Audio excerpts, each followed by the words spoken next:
We've all done it. You drop your keys or forget a name, and you instantly blurt out, "I'm such an idiot." It gets a quick laugh. It breaks the tension. We use self-mockery as a social shield.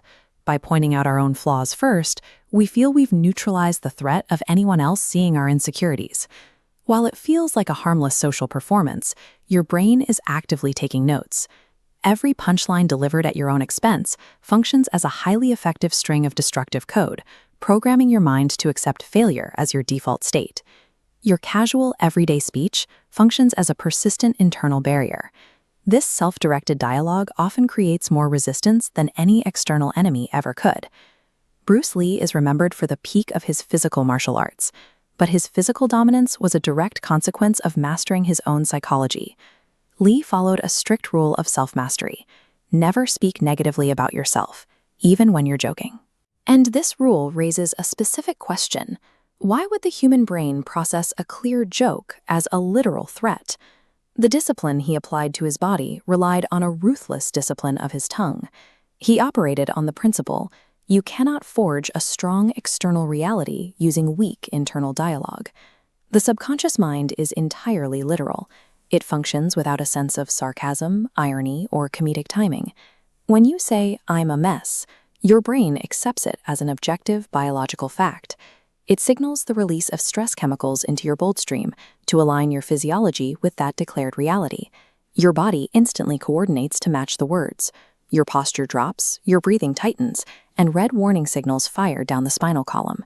This physiological shift drops performance, validating your negative words.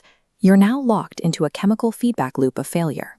Because your biology cannot distinguish between comedy and catastrophe, a self-deprecating joke is executed by the nervous system as a biological self-destruct sequence. Lee identified language as an energetic blueprint, a force extending beyond simple biological reactions. He viewed words as literal units of energy. To him, speech wasn't just communication. It was an act that cast a specific influence over the speaker. The term spelling refers to the assembly of letters, but it also describes a literal invocation. This linguistic structure reflects how speech pulls abstract thoughts into tangible patterns of behavior. Spoken words function as architectural blueprints. They don't merely describe your situation, they actively construct your future. Years of negative self-talk provide flawed instructions. You systematically stack these blocks until they form a prison around your potential. Every sentence you speak about yourself is an active command that shapes your immediate trajectory. To dismantle this trap, you must initiate a positive override. This requires a fiercely protected, conscious way of speaking. The mind is highly obedient. It builds whatever it is told to build. If negative words can construct a prison, positive commands possess the same power to snap the broken pieces of your path back together. The habit starts with a ruthless filter. If a thought involves self-mockery, it does not leave your mouth. You must remove the vocabulary of a victim from your daily life.